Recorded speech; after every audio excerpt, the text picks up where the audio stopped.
Today, we'll be looking at the options for religious workers to work in Canada, as well as some paths to permanent residence for them.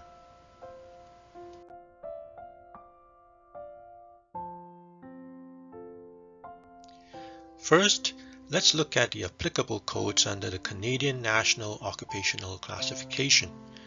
Religious workers tend to fall under one of these two NOC codes. Both are considered high-skilled, but there are key differences, especially when applying for permanent residence. For example, the minimum language requirements under the Canadian Experience class are higher for skill level A than they are for skill level B.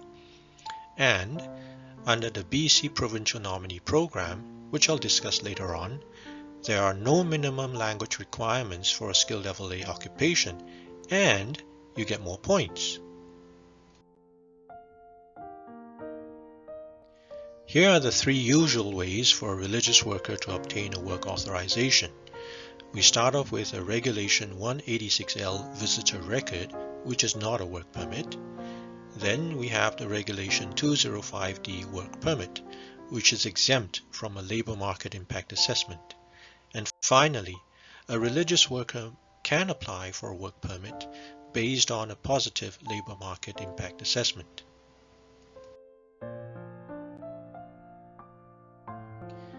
The Regulation 186L visitor record is what's commonly known as the clergy visa. This was the traditional way for a religious worker to obtain a work authorization and is relatively straightforward. However, there are some disadvantages that I've listed which will become apparent when I discuss the immigration pathways for religious workers.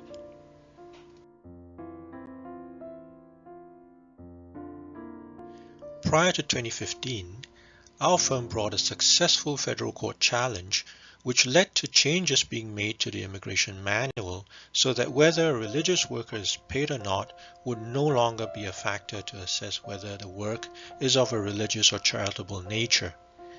With a Regulation 205D work permit, the advantages over a Regulation 186L visitor record include the ability to apply for a bridging open work permit pending the approval of a permanent residence application, as well as additional points under express entry.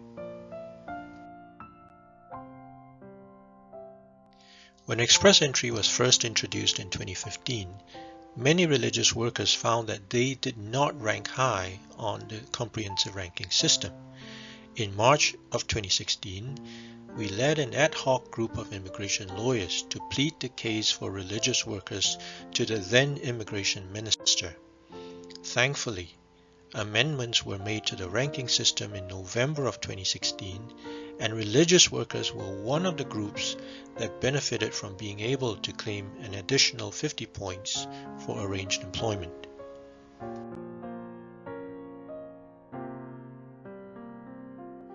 Provincial nominee programs may also be a pathway to permanent residence for religious workers.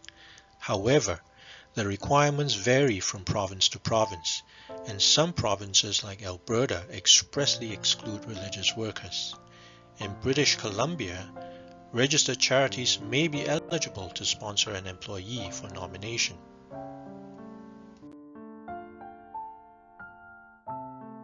We have walked with many religious workers down this path.